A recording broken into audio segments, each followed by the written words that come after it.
안녕하세요. 오늘 여러분이 보내주신 자료들 정말 흥미롭게 봤습니다. 이걸 토대로 오늘은 청소년기의 뇌가 어떻게 변하는지, 그게 또 정체성 고민이나 소셜미디어 사용이랑은 어떻게 연결될까, 이걸 좀 깊이 파고 들어볼까 해요. 왜 청소년기에 유독 좀 충동적으로 보이거나 아니면 친구들한테 엄청 신경 쓰고 또 소셜미디어에 막 빠져들고 그럴까요? 그 이면의 이야기들을 오늘 한번 제대로 파헤쳐 보죠. 네, 안녕하세요.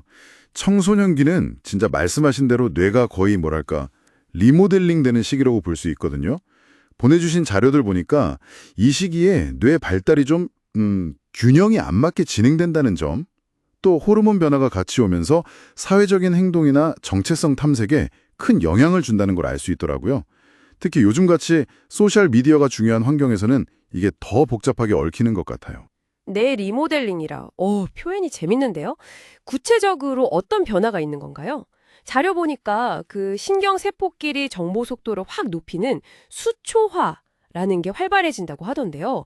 마치 전기선에 피복 입히는 것처럼요. 신호가 더 빨리 가게. 특히 생각하고 판단하는 영역에서 그렇다고. 네, 맞아요. 수초화도 중요하고 동시에 시냅스 가지치기라고 해서 뇌가 잘 안 쓰는 연결은 좀 과감하게 정리하는 작업도 같이 일어나요. 정원사가 나무 잔가지 쳐내듯이요. 뇌를 더 효율적으로 만드는 거죠. 근데 여기서 진짜 중요한 건 이 발달이 부위별로 속도가 다르다는 거예요. 속도 차이요? 어떤 식으로 다른데요? 예를 들면 감정이나 보상, 이런 걸 담당하는 뇌 영역, 변연계라고 부르는데 거기는 비교적 빨리 성숙해요. 근데 계획 세우고 충동 조절하고 이런 고차원적인 기능을 하는 전전두엽 피질은 이게 성숙이 더뎌요. 상대적으로요. 그러니까 감정의 엔진은 막 강력해지는데 이걸 조절하는 브레이크는 아직 좀 덜 만들어진 상태랄까요? 바로 이 불균형이 청소년기 행동의 상당 부분을 설명해 주는 거죠. 아하, 그렇군요. 그래서 사회적인 정보나 감정에 더 이렇게 민감하게 반응하는 거군요. 자료에 그 디렉터 게임 실험 얘기도 나왔는데 재밌었어요. 다른 사람 관점에서 생각해야 하는 건데 청소년들이 성인보다 실수가 좀 잦았다고 하더라고요.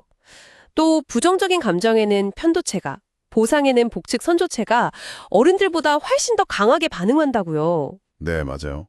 아주 민감해지는 거죠. 여기에 또 사춘기 호르몬 변화도 빼놓을 수 없어요. 특히 남학생들 같은 경우는 테스토스테론 수치가 확 올라가는데 이게 사회적 지위를 좀 더 의식하게 만들고 특정 감정 반응, 예를 들면 분노 같은 걸 증폭시키기도 하고요.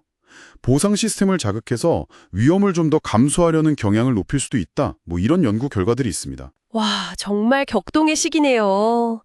이런 변화 속에서 청소년들은 나는 누구인가? 이 질문이랑 씨름하게 되는 거잖아요. 그 마르시아라는 학자 이론 보니까 이게 잘 나와 있던데, 여러 옷을 입어보듯이 정체성을 탐색하는 단계가 있고, 유해 단계라고 하죠. 그러다가 이제 자신에게 맞는 길을 찾아서 딱 정하거나, 성취 단계, 아니면 깊은 고민 없이 주변 기대 따라가거나 유실 단계, 아예 이 질문 자체에 관심 없을 수도 있고요. 혼미 단계.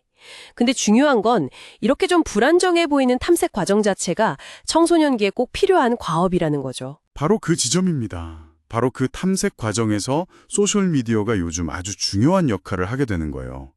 다른 친구들 보면서 나도 저렇게 되고 싶다. 이런 이상적인 모습을 찾기도 하고 또 내 모습, 셀카든 글이든 이런 걸 올리고 사람들 반응 보면서 진짜 나를 약간 실험해보는 공간이 되기도 하고요. 물론 이게 잘 쓰면 긍정적일 수 있는데 아시다시피 또래의 인정이 너무너무 중요해지는 시기잖아요. 그러다 보니까 여기에 너무 빠지거나 쉽게 상처받는 공간이 될 수도 있는 거죠. 그 또래의 인정이라는 게 정말 힘이 센 것 같아요. 자료에 나왔던 빨간 신호등 게임 실험 결과 보면 진짜 놀랐더라고요. 네네, 그 실험이 시사하는 바가 아주 크죠. 혼자서 운전 게임할 때는 신호 잘 지키던 청소년들이 친구가 옆에서 이렇게 보고 있으면 훨씬 더 위험하게 신호를 무시하고 그러다 사고도 더 많이 냈다는 거잖아요. 근데 성인들은 친구가 있든 없든 별 차이가 없었고 아니, 왜 그런 차이가 나는 걸까요? 신기하네요. 이게 아까 말씀드린 뇌의 발달의 불균형하고 딱 연결되는 부분이에요.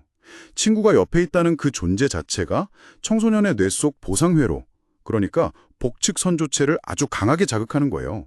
그래서 위험한 행동에서 얻는 짜릿함이나 인정받을 거란 기대감 이런 게 확 퍼지는 거죠.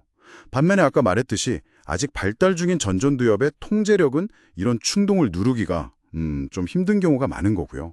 아, 소셜미디어에서 좋아요 받으려고 막 과시하거나 좀 위험해 보이는 행동하는 것도 어찌 보면 비슷한 심리가 작용하는 걸 수 있어요. 그렇군요.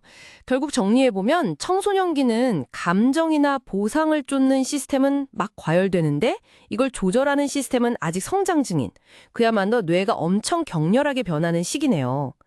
여기에 나는 누구인가? 이 질문에 대한 답을 찾으려는 열망, 또 친구들의 엄청난 영향력, 이런 게 다 합쳐져서 때로는 어른들이 보기에 좀 예측 불가능한 행동으로 나타나는 거고요. 그리고 소셜미디어는 이 모든 것들이 펼쳐지는 아주 중요한 무대가 된 셈이네요. 네, 맞습니다. 중요한 무대이면서 동시에 그 특성 때문에 청소년기의 어떤 취약점을 더 크게 만들 수도 있는 뭐랄까 양날의 검인 셈이죠. 오늘 저희가 쭉 살펴본 이런 신경과학적인 또 심리적인 배경들은 청소년들의 행동을 단순히 문제야 이렇게만 볼 게 아니라 이게 발달 과정의 자연스러운 모습일 수 있겠구나 이렇게 이해하는 데 좀 도움을 줄 거라고 생각해요. 여기서 여러분께 마지막으로 질문 하나를 좀 던져보고 싶어요. 이런 배경을 이제 우리가 알게 됐는데 그렇다면 청소년들이 이 복잡한 온라인 세상 속에서 좀 건강하게 자신을 찾아가고 또 현명하게 길을 헤쳐나가도록 돕기 위해서 우리 어른들이나 사회는 어떤 역할을 해야 할까요? 단순히 그들의 행동을 판단하는 걸 넘어서서 어떤 지원과 이해가 정말로 필요할지 한번 같이 고민해보는 건 어떨까 싶습니다.